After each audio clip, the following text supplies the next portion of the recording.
life.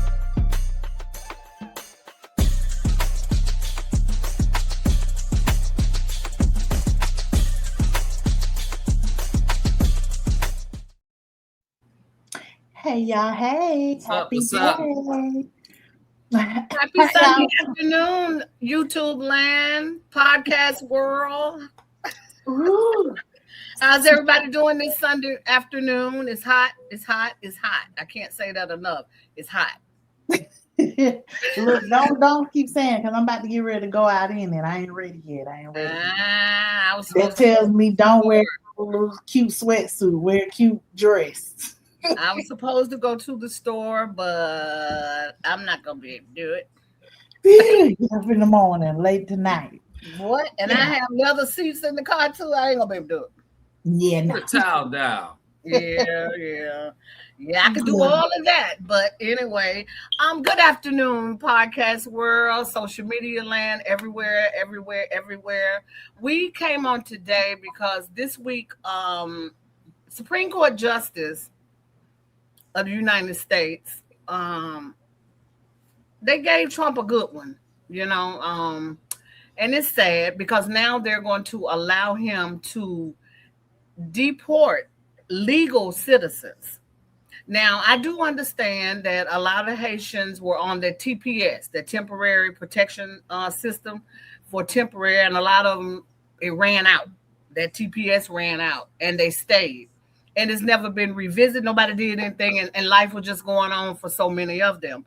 But now, of course, Dumpy Pants has decided that he want to get them up out of here. And I was listening to a lady that grew up here from Haiti. Her whole family, her kids, grandkids, everybody born right here. And now they're at the brink of probably having to go back to a country that they know nothing about and restart their lives. Now, I know a lot of comments have been on social media saying good, send them back. Even Megyn Kelly, the Republican hater, she came on, go back to your effing country. We don't want you here. We don't need y'all made out. We gotta be a great country. Look, this has been going on for over a dozen years. Go home. Get out. We know our country's better than yours. That's because we filled it with our work ethic and our culture and our values. You being here only dilutes it for us, those who built it and live it. And half of you people, more than half, you won't assimilate. We don't want you. We don't care if you're offended. Get out. Go home. Go back to fucking Haiti. Sorry. I'm thinking about our friends in Ohio who've been dealing with these TPS Haitians for years now, who are drunk driving all over their towns and killing people. This is the whole cats and dogs thing. Like, they don't want to live like Americans live. And this was supposed to be it was supposed to be temporary help. And it's turned into another backdoor way of allowing someone permanent residency here. And they take advantage of all of our public services. Just lying, just spewing absolute bullshit. But in history, it would tell you that France as well as the United States, messed up Haiti because Haiti did not want to agree to the slave trade that they had going on. Mm-hmm. So Haiti, I know it probably has the Port-au-Prince. I know that's like the tourist area. I think the last hurricane, it got hit a little bit, but not much. But I just want to know the thoughts of the people of, you're going to send people back to a country they know nothing about? Well, I'm reading. I wanted to make sure. So this TPS that the Supreme Court just administered is specifically for Haitians and Syrians. So no matter how long they've been here, they can be pieced out. So not necessarily legal citizens. These are people who are here on visas, asylums, people who are pending family petitions to come over. And what they're saying is these people need to seek immediate counsel to try to stay. There's not a guarantee for them to stay. Mm-hmm.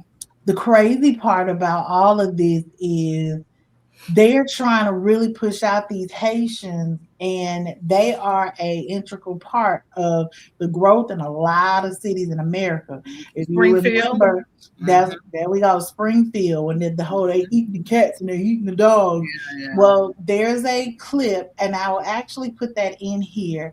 A clip from CNN, CNBC, one of the news stations, where they talk to businessmen in Springfield, and they talk about how 10% of his workforce, which is about 30 people, were Haitians, and they're the best workers they've had.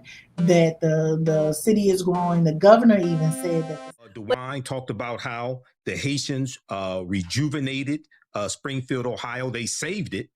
And my thing is, hold on, Mike. Also, hold on. Just stick it right there, because let's just actually hear from him on Fox News in September 2024. Mm-hmm. And look, why did they come? They came for jobs. When you talk to the employers who are employing them, they'll tell you, look, they're very hard workers. They're very family-oriented. One employer was quoted saying, I wish I could hire 100 other ones to fill the jobs that we have. So that's why they came. But I don't think anybody expected that, that big of a surge. I mean, basically what happens is, they're here under a classification. There's 16 countries under this classification. And when they come in, they can then apply for that. And the reason Haiti is in there is because it's an extremely violent country, and a country that since the president was killed 2 years ago, the gangs are basically running the country. So, that's why they fled Haiti, and that's why you they are support here. that program. You support TPS, right? Yeah. Sure. The protected... Martha, go ahead. Yeah, Martha, we've always had some program. We've always had some program like that. Remember, well, you don't remember, but I remember way back, in the 50s and 60s, we did that with Cuba when Castro was there. So. City has grown. It makes it a great place. So I guess for me, the main thing is everyone they're trying to say, oh, the administration's not racist, they're not racist, they're not racist. What other reason would you have to target this group of people who have literally made a great impact on an area? Some of them are doctors, some of them are lawyers, some of them are engineers. Yes. A lot of them actually, that's one of the things that we're talking about in my boo Roland Martin. He was talking about, like, a lot of them are the background of our healthcare system. Mm-hmm. A lot of them are nurses, LPNs, the techs. If we get rid of these people, what is going to happen to us? Just like if we saw how they started messing with the Mexicans. What happened in Florida? The people that were legal there started saying, oh, okay, forget this $50,000 a year. I need $120,000 a year in vacation. They had to start paying these people day wait. So that's one group of people. Now it's going to happen again with these Haitians. What's going to happen? Well, in the healthcare sector, I can tell you what's going to happen is going to hit really hard with the nursing home facilities, because that's where the bulk of the female Haitians work. They're either CNAs or, like you said, LPNs. So they're going to get hit really hard to the point where nursing facilities will probably have to be closed down. So for people who are chanting for this, to send them back, just get ready to bring mom and dad home, or grandma and grandpa, or, get ready to bring them home, because you're going to have to bring them home to take care of them, because the facility it won't stand, and I look at it like this right here. I know we have a lot of American citizens born and raised here. They are against illegal, they against people coming over here for a better life or whatever the case may be. I don't have people. Certain people. Certain people. I feel like if I was a person put in position with a family that I'm fleeing my home country because of starvation, gang, whatever the case it is, and I wouldn't want nobody to feel like that about me and my family trying to come into a country to have a new start for a better life. Mm-hmm. Now, should they go about it the right way? Of course, because we can't pack up and go into Mexico and live over there without being legal. I mean, we might have a TPS for a little while, but you best believe they're gonna monitor that. So I say, who is the problem here? Me, it's the government, because you need to do a better job of monitoring who's coming in and out of this country. You need to do a better job of who, gets a visa to go in and out, do a citizenship, whatever. Because we, as born here, we can't pack up and just go into another country and just start a new all willy-nilly. We can't do it. But here it is. They can't either. And they can't either. But the problem is, when people say do it the right way, why does it take 15 years to become a citizen of a country? What if you don't have 15 years? Right. So yes, I feel like the government is part of the problem. Okay, 90% of the problem, but those people can't come over here and pack up and then make it seem like they can come over here and lead these grand lives. Have y'all? And they say they get all the Medicaid and they get all this. That's a lie. That's a lie. Well, That's a lie. I'm gonna give a different take on it. I think that immigration in this country is a big problem, legal and illegal. And I believe that something very drastic or very, I hate to say it, but mean or tough has to take place. Now, I don't agree with anything for the most part the dummy implements, but I think he's kind of on point with immigration. Not the cruel, mean way, because if you are over here and your TPS expired or your visa expired and you didn't do the necessary things to renew it, re-up it, or leave, then that is a part of the government's responsibility. It's a checks and balance. The other thing I have about immigration is, I think the border should be closed for everyone for the next 100 years. We have enough people here to get things done.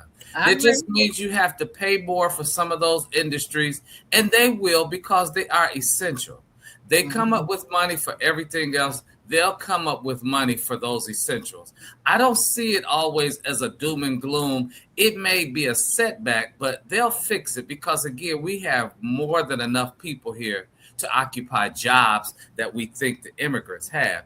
And some of the immigrants that do come over, legal or illegal, they are afforded or awarded certain benefits. That's just the way it goes, because they have so-called sanctuary cities. But some of those sanctuary cities, they provide medical service for them. They provide housing. They provide food, shelter, and even transportation. So don't say they don't get stuff free, because they do for them, but somebody's paying for it. But it is free to them. So again, let's look at the whole picture.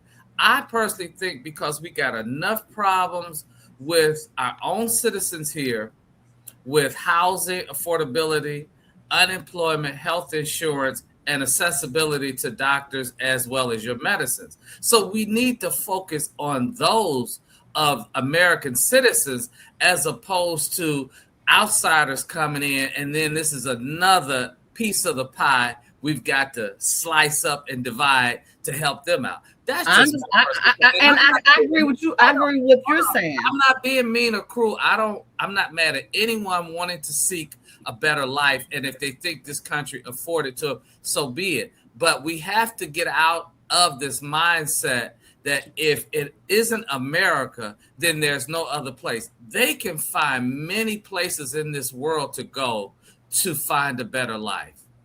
Yeah, that's true. And what's the Miller guy, the little short Miller guy that works for Trump? That he's Stephen in the back. Miller. Stephen Miller he did a post yesterday, and he said that no more asylum. They're not doing asylum anymore. The asylum days are over. He said they're not granting asylum to anybody that come here. He said, but what they will do is help them find other countries that they can get into other than America. Now, that's the statement he made yesterday. America's doors are closed fully to asylum seekers. We've set up agreements where if you want asylum, then we will find a country elsewhere in the world to take you. It's very simple, a very elegant, a very complete solution. But that's not what America was built on. Now, we know there are other countries, but we also have to look at the fact that millionaires and billionaires and corporations in America want cheap labor. So they started those sanctuary cities to put those workers in there. And like you said, we may not be taking care of them through our taxpayers, like we, for Medicaid or whatever, but somebody's paying for them to see the doctor, somebody paying for them to go to dinner. What is wrong with, I understand what you said, Anthony, about closing the border, and then we talk about the sanctuary cities. But the point, I guess first I need to understand the point of the sanctuary city, because in my head, this is Shakara's definition. The sanctuary city should be a city that is needing growth, needing economic boost, needing whatever the case. And so you have these immigrants come in, we get them a little help, we get them stuff, they come in, they build the city, i.e. Springfield. When we talk about reforming immigration, I think that would be a good idea. A sanctuary city, you have that name for 15, 20 years, and then or however long it takes to rebuild a city, but it's a limited time and it moves. I feel like if that migrates, that would build these ghost towns or these small towns or something like that. I don't know, that's an incomplete thought, but it just really put it in my head of how can we support these people that are coming over here and in turn support us as a country, because immigrants is how this country was built. Okay, immigrants and niggas, but the point is no, you can't say that now, because that's not true. Well, slave, we built the country. Black everybody built it, because even the poor whites helped build it too. They did.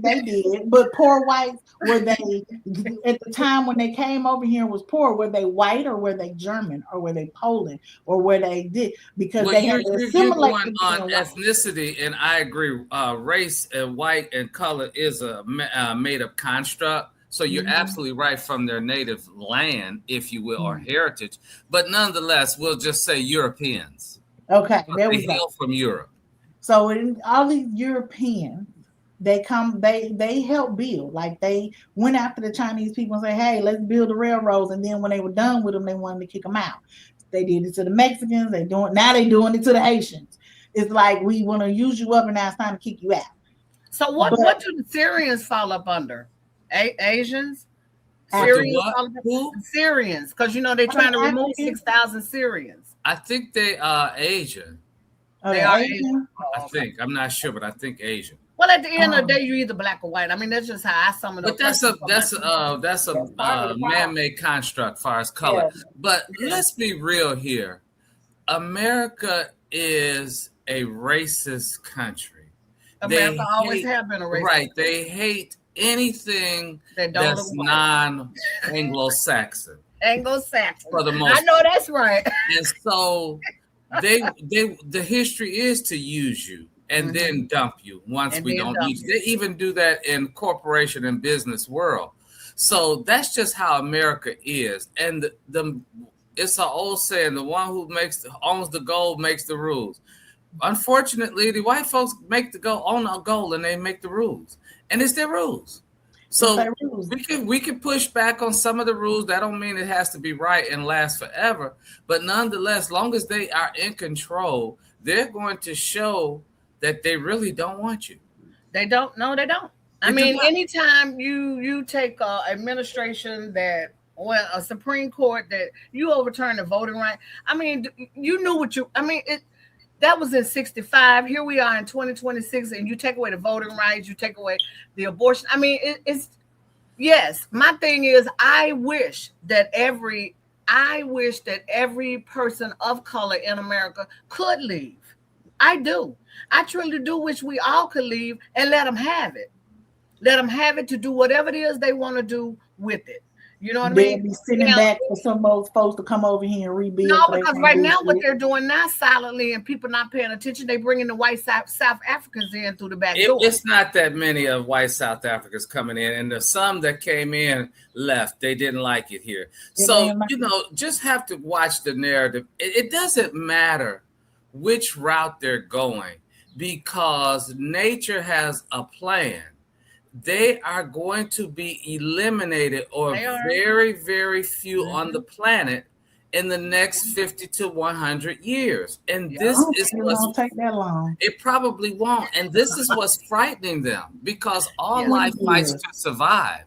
And so they can make any move they want, but it's not going to stop what the ancestors or God Almighty, whatever you want to call it, or whoever you want to call it, plan.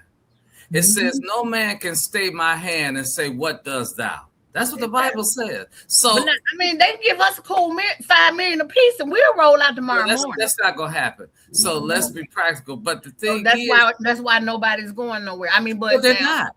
They're not. Do you think the Haitians will get pushed out? Cuz absolutely, they will. They didn't want the Haitians. They're going to be the example. Yeah, but they never wanted the Haitians there. Remember when they had that mass immigration? I think it was in the 80s. And they kicked them out. They let the Cubans come in large numbers, but the Haitians was trying to come. They, commandeered their boats or stopped their boats and sent them back. And they said that because they was bringing HIV and AIDS over here, they didn't want them. So, again, America's a racist country. Always have been and probably always will be, as long as they are in control. But it doesn't matter what they do in a respect, because, again, the paradigm is going to change on them. There's nothing they can do about it. And 50 to 100 years, it's going to be hard to find a white person, Eurocentric, whatever you want to call them, on the planet. And this frightens them. I say 20 years, 20, 25 years. As long as they little girls keep messing with these black boys. Dang, as long as they keep getting with these Mexicans. I am 61. I do good to be here in 25, 30 years. Lord knows I won't be here in 50 years, but 25, 30, I would love to be around and see what the end going to be. I would love to see what the end's going to be. But it won't be good if we don't get ourselves together and stop acting so crazy. Get us some mental health, start becoming entrepreneurs, build your business, get active in politics, read, pick up books and read. And that's a great concept. But the thing about it, even if we build, Wall Street, what I'm saying? But if white folks are gone, who's going to take the place of running those places? I don't think it'll be black people. That's my point. If we don't change, you are absolutely right. Whoever the next controlling population, they're going to treat us the same way. I want to say I see the Latinos being the next controlling, and they don't like us either. And they don't like us either. Unfortunately, they do just as much niggas as they stand with. But they'll assimilate to white. They want nothing to do with us. Guess what? I have no issue with that. If you don't like because someone is black or whatever, that's your problem. It's not mine. I unfortunately, they don't affirm me or confirm me. When God made me, that was settled and done. So to hell with them too. Kids do now. To hell with them too, as far as I'm concerned. So that's why I say we gotta take care of ourselves. To hell with trying to assimilate, and to hell with trying to think these people of other races and other nationalities and other ethnicities is going to join our bandwagon 100%. They're not. So F them. Forget that. That's very Malcolm X of you right now. Yeah. As Malcolm said, that's very Malcolm X. In the bullet, in the Ballad of the Bullet. Leave all that other stuff alone. At the end of the day, we black. They're not going to get down with us, but then what about, and don't get me wrong, the movement is still strong as far as the nail tech thing going on and pulling away the movement. This week 3, so it's still rolling strong. How long it's going to last, I don't know, but it's still rolling pretty strong. People are still, promoting, and you got the young ladies coming on in the nail salon saying, hey, we've been here a year, we've never had this much business. We've been here 2 years, we've never seen this many people. But we're so happy they came. So you're right, cuz we got to do us, but most of us just don't want to do right. They just don't want to do. You're going to always have casualties of war. So for those who don't want to do right, to hell with them too. We still have to move on. for ourselves, because you can't have that dead weight stopping your rise. Right. You can't rise with dead weight. That's right. You cannot, and now business owner, it's harder now because, oh boy, done stole all the money. So there are no grants, no grant monies. SBA want to give people loans. They sent me a thing the other day. You want to give me a $300,000 loan and you want me to pay you $3,000 a month back? You know what I'm saying? I have a nonprofit. I need a grant. I don't need a loan. If I need a loan, I can go get a personal loan in my bank. But SBA, they coming up with all these different things, and I'm like, is this really going to help people? Is this really going to make it better? It's not designed to help you. It's a sham. It's not designed to help you. But Black dollar is in the trillions. We have the money within ourselves to do it. Yes. If you don't think it can't be done out of Black dollar, all we have to do is organize. Look at the Black church. You got mega churches with all kinds of property, with all kinds of loans, credit unions, bank systems, businesses. So they did it out of the Black people's back, out of our money. So it can be done. We just have to organize and do a better job of maneuvering ourselves. I was listening this morning, and I can't think of the name of the stock, but it's a financial advisor comes on the radio, and I'm not going to plug his name, but anyway, he is good. I'm going to try to get him on the show too, and then we'll plug his name. But he talked about it was 2 stocks last year pertaining to AI. He said if you would have invested $40,000 in this one particular company, today you would have a stock worth $2.5 million. Yeah. So just think, if we'd have gotten 5 or 10 people of Black folks and we develop our own stock market team and make our investments that way. Look, we could have had $2.5 million we could have sold out. And there was another one he mentioned. He said, I can't remember what he said, it was $100 per share.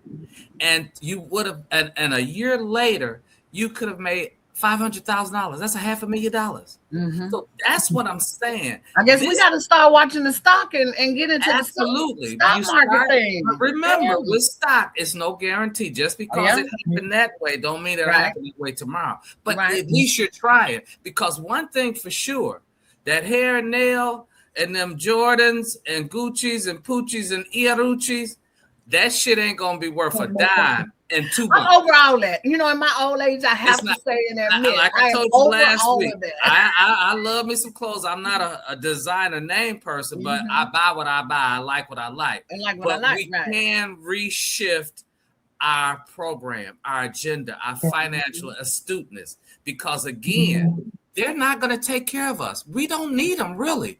If we organize ourselves and use those $4 or $5 trillion, whatever it is that we contribute to the GDP in America, there it is. There it is. They're going to have to start coming to listen to us. They're going to have to start coming, because at the end of the day, we cannot create a fully functioning system inside of their system, but we can do enough to cripple their system where they're going to be like, okay, y'all, we're going to come out.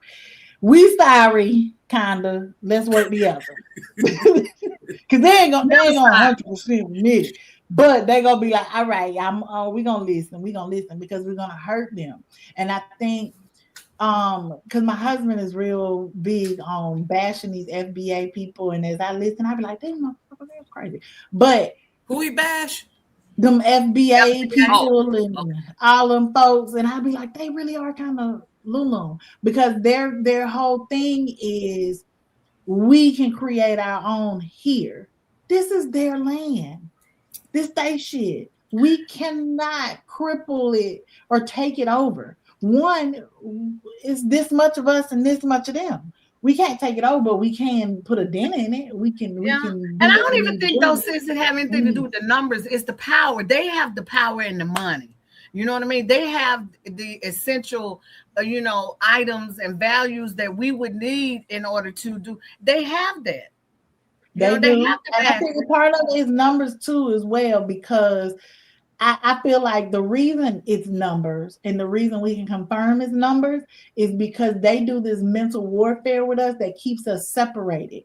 So it's black people over here, it's gay people over here, it's black gay people over here, it's white gay people over here, it's white black trans people over here. They instead of it being black people, they separate us so much to dilute the numbers so that we not here anymore. So I feel like we might not, because we're only 13% of the population, we might not be as we feel like that's not enough to do something, but they know it's enough to do something because they keep us separated. They drill it into us, and they continue to use religion. They continue to divide and conquer us. And again, man, ever since that show, y'all, that Malcolm X show, I knew what he stood for, but it seems like everything goes back to that one speech, the Ballad of the Bully. Everything goes back to that one speech. We have to leave all that other bullshit alone. Right. And we gotta get people involved. And I forgot. Condolences to the Nation of Islam for the loss that they received yesterday. Minister Farrakhan's wife of 72 years of marriage and 9 kids passed away at the age of 90 years old. So that woman looks good for 90 years old. She looks so good for 90 years old and 72 years of marriage and 9 children. Look, what's so sad is, Lord, please forgive me. I was like, they use this old picture of this lady. This lady 92 years old. They used this picture from 30 years ago. Yeah, but I was going to mention that too. And also, I think it was the 23rd of this month, last week. It was the almost 40th anniversary of the loss of Dr. Betty Shabazz, Malcolm X wife. She died. And the journalist, what was his name? Tony Brown. Tony Brown. Yeah, he died the other day as well. So they joined the ancestors. So definitely shout out. But Dr. Betty died at 62 years of age. She did. That was young. I mean, her grandson, I know they don't want to say the grandson killed her, but he did. I mean, he said he didn't kill her, but he contributed to her death. Right. The fire. She was in bed sleeping. He set the house on fire. But he didn't kill her per se. Yeah, he contributed. Indirective. Okay. Yeah. But shout out to I like, yes, Khadijah, I love her name. And I admire the Nation of Islam. I always have. I know a lot of people, Muslim, but y'all don't know what y'all be talking about. Really. Y'all really, really don't. Most people don't know what they talk about because they don't read. That's right. So you don't even know what you're talking about. They go by what they heard as opposed to reading and research. I told you when I was in college, I'll never forget, Dr. Kaplan was my teacher. He's long gone. He's gone with his ancestors too. Might be looking up, but nonetheless. But he was a good guy. But nonetheless, he instilled in me, he said, never take what someone puts before you as facts. Right. Test it, measure it, draw your own conclusions. Right. Don't take what people say as facts. Do some research. Do some research. So that's why with the nation, some of that stuff, well, personally, all religions got some BS going on, but I just think they really, really put a whole lot of stock into one person, and I can't get it with that. Yeah, because I think they did Malcolm X wrong. What's that, Kyra? What you say? I said I love the concept, the togetherness, the Black power. Absolutely, educated. The fruit of Islam are dynamite. Discipline. Very disciplined men. Yeah. And it's about the discipline. The man that with the bald head and the glasses, the white man that I always post on my page, he's in the Nation, and he said the best thing that happened to him was that he learned discipline. He learned how to treat people. He learned how to love. He learned how to share. You know, he learned how to be concerned. He said because he born and raised in America, and they don't teach you that. You know, you born and raised in America. You know, you don't. I mean, you might find a church or something that back in the day, I know they did. They talked about love and togetherness, but now it's all about where their money is. You know what I'm saying? Spend that where their money is prosperity, Come but on. you still You have know, put all of them. Because, Right. baby, Spirit of Love Life Empowerment International, that place brought me back to what a church and pastor and a pastor, Apostle Ivy Springer, that little lady about this big, but her spirit and her love, everything about that big. Okay, I listen online. I got to do better. I don't go. But it might not be safe. I love her to death. And No, everybody. not love her to death. You love her to life. I love her to life. I'm sorry, you're right. I love her to life. And that lady, that family, the Springers really showed me what real clergy people are supposed to be. They people, they regular old folk.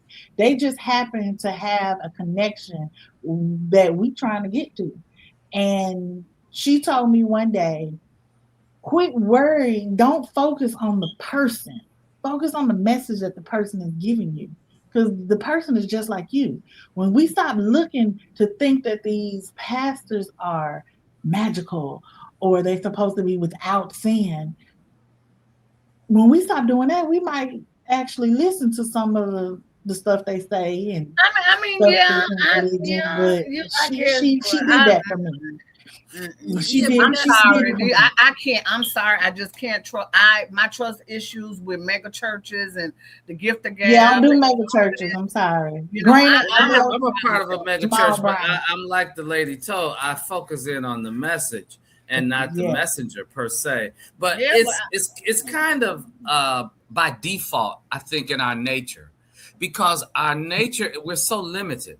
And humans, we have to do what are the tangibles, what we can see, feel, touch, those type of things. And so when you're hearing this so-called spiritual message from that embodied person, quite naturally, our natural response is they're the closeness to God. I want to get close to that. I like that. I enjoy that. That's just part of our nature because we can touch, feel it, because what we perceive as the Spirit of God, you can't touch. Go talk directly like we're doing now. Nope. You see a figure. You hear a direct and I'm cool with that. So and I don't knock nobody hustle because churches now are hustles, and I get that. They hustle from the pulpit. And that's not fine. all. Not all. If that's gonna get them through. But that alone was enough, 30 years ago to take me out of church and not want to be that. I want the spiritual realm. I'd rather try to find a way to connect with the ancestors on my own, chanting or whatever the case may be.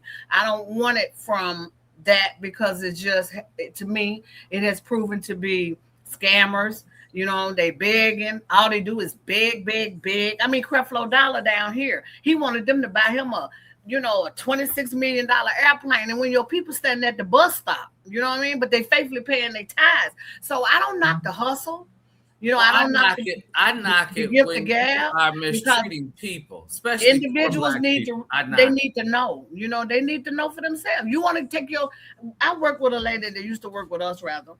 And she came in one day and she was passing a box around. And she was passing the box around, and I was like, what is this for? They told me, well, this is for, Melissa. Her lights got cut out. Now, 3 days before that, you were sitting in the lunchroom talking about you pay your tithes faithfully every week, regardless of what. You pay your tithes faithfully. So when the box got to me, I took the box, I got up, and I went to her cubicle, and I said, world change is not going to help you. You pay your tithes faithfully every week. You can't go to them to ask them to turn your lights on. Well, you have to make an appointment, but you paying your tithes. I don't care if you have to make an appointment with the janitorial service there. You should be able to get in. You've been going to this church for 10 years. You paying your tithes. Well, you can't put that on the church, then you got to put that on her because she. That's what I'm saying. That's what I'm saying. So individuals are responsible for the outcome that comes to them by you just pouring your everything into these churches. Yeah, but you got to remember, because you have all kinds of people in the world. You have people who are vulnerable, who are what they have codependent personalities. They need other people to lead them and guide them. They can't make it on their own. And a lot of people are trustworthy. They're not always skeptic. They're not always optimistic. So they need these outside entities to strengthen them or to build them. And unfortunately, the church world have done a hell of a job of programming the public and its parishioners and people about their money. Organized religion is not always a good thing. But that's why I say you have to read for yourself. Right. You have to test it and measure it and draw your own conclusions. I have no issues with giving, but I don't give where I'm the one that lacks. Remember that old gospel record? I can't think of it, but Jesus would work it out. I think it was, but she came with part 2, the old lady. The problem that I had, I couldn't see. I prayed and I prayed. Yeah. Right. But remember, in the second part of the song, she said, her daughter went to college or something. Yeah, right. But she said she went overseas, the pastor in the choir with me. And when I got back home, a big old red letter sign was on the door, said foreclosure. Lord, you know I got no place to go. But the question I had, if you start foreclosure in your home or a house or whatever, repo, that means it's 3 months or longer. At least. So for 3 months, at least, you didn't pay your house note. Right. But you took your ass overseas, though. You took your house note money or some of it and went to the overseas with But you went overseas with the pastor in the choir? That's the point that I'm saying. Yeah. That's what you call a cognitive dissonance. Right. That's but it's a cult, cuz. It's a cult. But regardless, it doesn't even have to be the church. It could be anything. That's a disconnect. It's a disconnect. That's a mental health issue where you need to focus in on. Stop looking for outside entity to complete you and fulfill you and take it. It's not going to happen. And one thing about it, I truly believe, I mean, this is just me personally, I don't need a leader. Now, I do know for a fact that people were put here to lead. Not everybody, because everybody can't lead. In order to be a good leader, you have to at some point been a follower in order to be a leader. You know what I mean? Well, but I don't need a leader, but I need a teacher. Because I don't know. Right. So that's why I said you flip it. And to sit and for that person to be your teacher, you do have to sit in that classroom. Right. You got to sit in that classroom. So I think we all need leaders, and every leader has a leader. I need a teacher. I need great leaders. Great leaders make make leaders. Great leaders, create leaders. Let me just say it like that. If you're a great leader, you can lead, then you're gonna build leaders. You know what I'm saying? Yeah. You're gonna have your followers because everybody can't lead, and that's the problem in our community, in the Black community today. Everybody want to lead. Nobody wants to follow. So therefore, we're not going anywhere. Well, I don't see it with everybody. I just see it as we are lost sheep. We are lost sheep. Yeah. And we just go, you know what sheep are? Sheep are considered dumb animals. Right. They're more consumed with feeding their bellies. That's why they're always munching, and not aware of their surroundings. And the wolf and the coyote and their predator is always closing ranks because the sheep is not conscious of the danger because they're feeding their bellies. That's why they need a shepherd to come in, the good shepherd to come in and lead them astray because the sheep are so consumed with eating, they will keep nibbling at the grass or whatever the weeds that they eat, and it could be heading towards a cliff. But they won't be aware of it. That's why you need the shepherd with his staff or her staff to lead them on along with the dog to point them away from the danger because they'll keep nibbling and go straight over the cliff. Yeah. So it's all kind of tied in there together. And we are definitely in need of good leaders. You need of good leaders, you need of good teachers. But we also have to look at when the religion component is that you don't have to necessarily believe that it was all literally. Take what you could get out the message because it's not just theology, it's psychology, it's anthropology, and it's sociology. How to make you become a better person and build your community up better. Right. That's what it's about. Yeah, that's truly what it's Well, about. But you making even me with trying to build your community, Shakira and I, when we started Confident Woman in 2015, we were good. I'm not gonna lie, we were on a roll there, and then COVID hit. Then once COVID hit, then now, things went down because, a lot of people took a hit. Now here we are now because you have so many people that have lost jobs. But you have to have people that have a passion about what they're doing and want to do it, not just want to jump on board because that's going to make me look good on social media. I can go in this group because they're going to be out feeding. We take pictures and selfies and whoop, recording all that, something to make you look good. You have to have a passion for what you're doing in order for it to succeed. And you have to have people that, have that same passion. You want to help people. You want to give back. You want to get out and do the feedings. You want to get out and pass out the personal hygiene products. But what we're going through now is we're watching a government. And I don't think any of us at the ages that we are now can truly say we've ever seen this before. I know Ronald Reagan did it, and Richard Nixon, he bowed out before they completely gutted him out. But, we're watching a government just take away everything that people have built, worked hard for, and you just take it away. Just a stroke of a pen. But you know what the sad part is? Shakira, because she said we're making her sound. I want to hear what she had to say. But you know what? Okay. The sad part about it is that we know the government, how it operates. It's not just this government. It's most governments in the world. In the world, yeah. But it's the people who are the lost sheep who can't think that's allowing it. Because for the life of me, I do not understand how poor white folks or any other folks that's poor.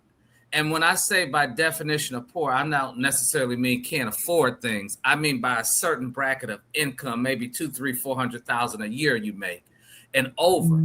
So how can they possibly? Well, I'm really poor then because I sure don't make. Well, we all are. We're the working poor. I don't make 200,000. We're the working poor. You miss some paychecks, you'll find out how poor you are. Oh, but the fact that I'm saying is, for me, I don't understand it. How they could attach themselves or align themselves to a party who wants to take away your Social Security, your Medicare, your Medicaid, as well as your pensions. That's a good thing for you. I don't get it. I can even look at the government stuff and just the fact that they want to take away your job. The fact that they want to take away your clean water. Forget what you got to go apply for. Yes. They want to take away your land. They want to take away your voice.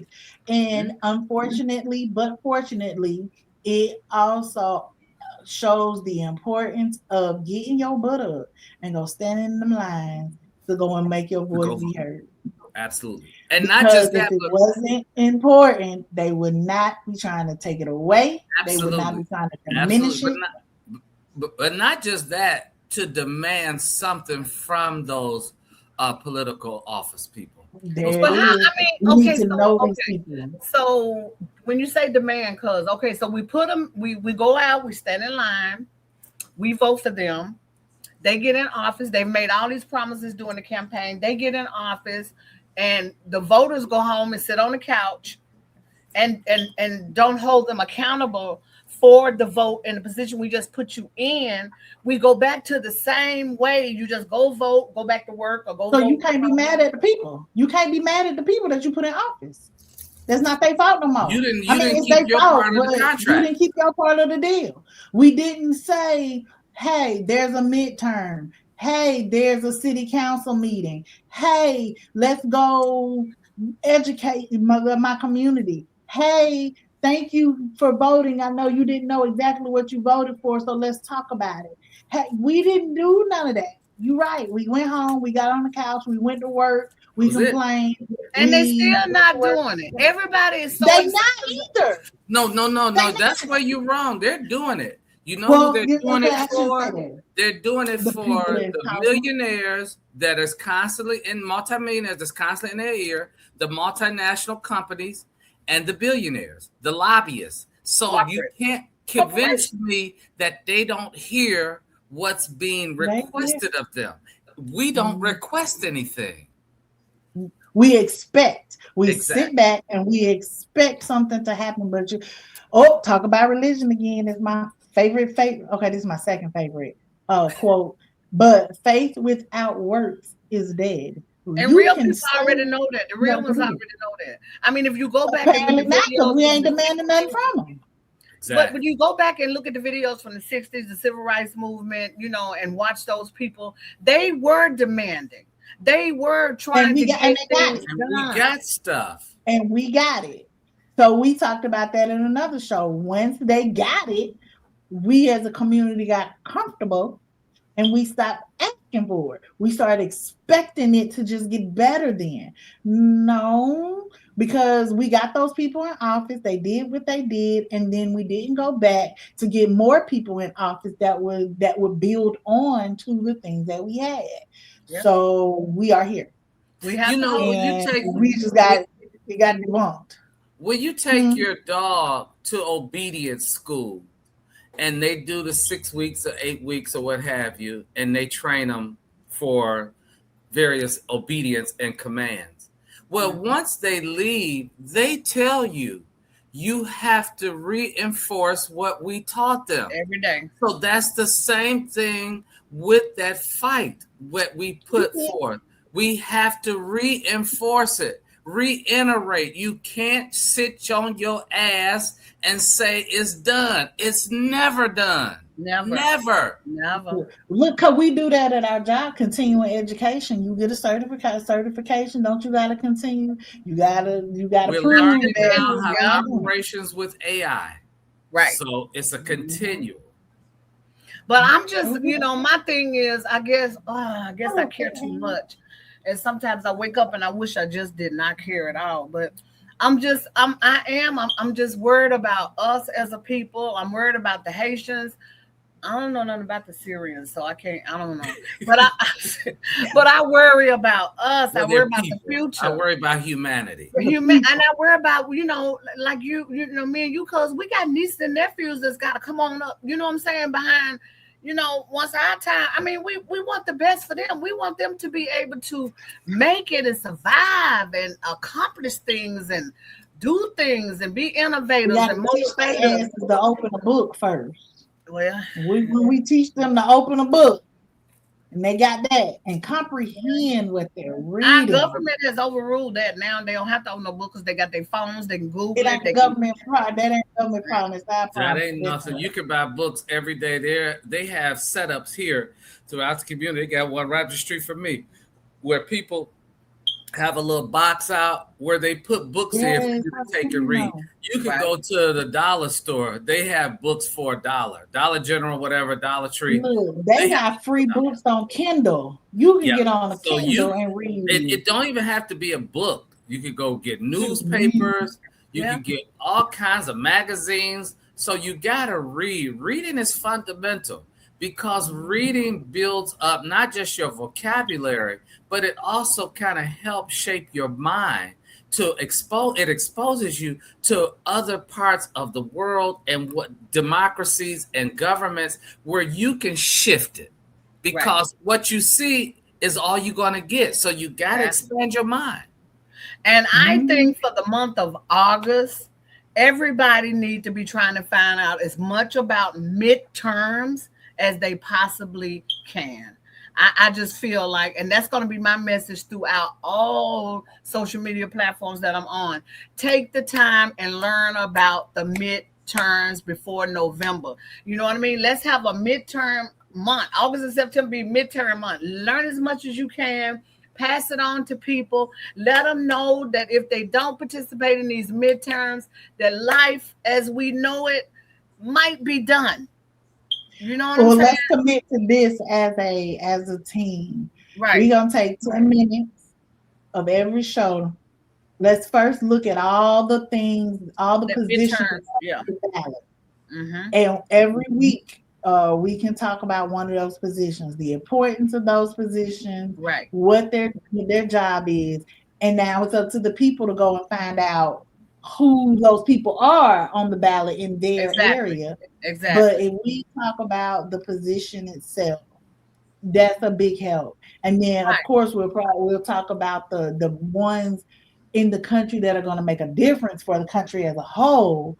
Right. But yeah, we can commit to do that. Yeah, Let's we need find to out do that all for the real. positions. And parents need to sit down and have if you don't know politics as a parent, because a lot of people not into the political. I was radical extremist, still am pretty much for the most part, but get your kids, get your grandkids, tell them what's going on. Stop having them to believe and think that the only thing that matters is being a president. Nothing else matters, because that's not true. State and local is really more important than the presidency is anyway, because that's where you live. So yeah, let's do that. I'm gonna do it on all the platforms that we have. I'm gonna constantly say, hey, August and September need to be learn what midterms mean. So when November roll around, everybody won't be like a deer in headlight. Because see, that's how they did President Obama. They didn't show up for him, and he ended up with stuck with them folks. You know what I'm saying? So yes, August and September. Because I know July, everybody gonna be trying to get through the summer vacation. School start back in August. August and September should be. We can get Carrie's event hall, Shakara. We planning. Hold on, that's separate. We'll talk about that when we get it. No, I was saying we get the event hall and then host educating people about the midterm. Yes, we can definitely do some town halls. We can do that, and we could come back and let you guys know. Right. We don't laugh at me. We can get the event hall. I have a friend that was like how that mother shoot that look at you. Yeah. And you just what? I have a friend that owns the event hall. Yeah, it's like you look like I was saying something wrong. Like, I see your black ass over there. I know what you cut it out. I do have a friend that owns the event hall here in Marietta, Georgia, and we can get it, for things, and I'm just saying we can get it, and have a few little refreshments, and we need to get it. The young people that can vote need to be mobilized and educated. Now, I mean, we educate all y'all, but we talking about the ones that can vote in November. We got to start a movement with this. So we need to, I'm going to get on it as soon as we get off this call. We're going to start a movement, educate. August, September, have town halls in whatever city you in. Have people come over your house. Y'all can do it at the church. Well, church might charge because church charge not a huge space. So have Starbucks or whatever. You know what I'm saying? You could do Starbucks. Starbucks don't charge for you to have like little events there. They don't charge. You might have a Karen charge you though. Who? A Karen might charge at you. What are you doing here? Well, and I'm all about Karen. I'm waiting on her. I don't believe you having an event. I think you're just casing the joint. Like when I was doing my ASL classes, we would meet at Starbucks. You know what I'm saying? So they don't charge anything. So I mean, I'm going to talk to the manager. These ends are hanging out. They're up to no good. They don't live in this community. What are they doing here? They don't drink coffee. Baby, I live every time I go outside for a Karen. Do you understand me good? I go to the grocery store with the Karen. I'm in Karen mode. I want, come on. You know what I'm saying? Come on. But luckily, I don't never get that. Because then they'll lock me up. My mama be here by herself, and I can't We'll be reporting from Wright Street. You know what I'm saying? No, I'm up here in another county. I'm not going to Wright Street. County services. Yeah. Nope. We're in Cherokee. The front door is Cherokee. The back door is Cobb. Well, so we go to the front door because we pay taxes according to the front of the house, not the back. So it's in Cherokee because I'll be up there, that little jail up there, like Mayberry RFD type shit. You know what I'm saying? But I mean, we got to do our part, and that's what we're gonna do. If I have to, I will dig in and I'll find different, paragraphs. And I'll post them on all the platforms. This is what midterms all about. This is what y'all need to know. Because see, right now, the state of Georgia just fixated on Keisha Lance Bottoms. She's not going to win. Well, no, Rick Jackson is going to be. I thought it was going to be Burt Jones, but they Look, booted can Burt we Jones please out. not put it in the universe, Lord Jesus? We Well, know they in the booted back Burt of our Jones out minds, but because let's he's a not I speak know. it. I just don't have a strong feeling about Keisha like with Stacey Abrams. I just don't get it. I don't think so for Well, Georgia. you know, enough I of don't us think is they're going to coming. let a black woman be governor before they allow a white woman to be governor. That's just, that's just facts. Well, stranger things can happen. We wish the best, but I don't see her winning. And they did not. Now, Burt Jones been lieutenant governor with Kim for the last 8 years. They didn't vote that man in because they want to get rid of career politicians. I understand where they're coming from. Although this Rick Jackson guy is a replica of Trump. He's just like Trump, He's just like Donald Trump. So I'm not a Keisha Lance Bottom fan. I wish her well, but I think that Georgia is about to go in a different direction. I think Georgia is really truly about to go into a different direction. But we are at the end of our show, and we just want to say we appreciate all the support from everybody on all platforms, because when I take the show, Get Your Shit, and I post the clips, into TikTok, Instagram, it can be, TikTok is just overwhelming. So I think the next show we do, I'm going to bring it live into TikTok, because TikTok is like overwhelming, with our posts. But we're coming to a close, and we want to say, what would you want to say to the people? Cuz what would be a comfort quote or a comfort sentence that you would say to the people watching? I say, like Jesse Jackson, keep hope alive. Don't let the bad news or the outside look make you think all hope is gone. Yeah, the Supreme Court is co-opted. Yeah, the white folks being white folks, but we still survived all of that. Yeah. And we're going to continue to survive. So just keep hope alive. Go. Let's do it, everybody. Let's do it. All right. Well, we're coming to a close at the Get Your Shit podcast. I want everybody to enjoy the rest of your Sunday. Week's coming up. Everybody next week got a long weekend. I'm off on Friday. So, hey, 4th of July is on Saturday. I don't celebrate, but no. Whatever. I ain't celebrating. I just found out it's Tuskegee's founding day on the 4th of July. 250 so I have years another of reason. Bullshit. Yeah, let's say it like I'm not that. talking about that. I said Tuskegee. Oh yeah, your baby. Yeah, so it's their Founders Day. So I have a new reason to celebrate on the 4th. So happy birthday, America.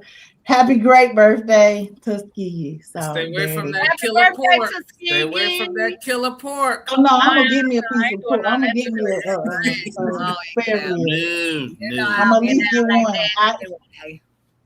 I eat pork twice a year, but I'm gonna get some. Nah, I don't even mess with it, period.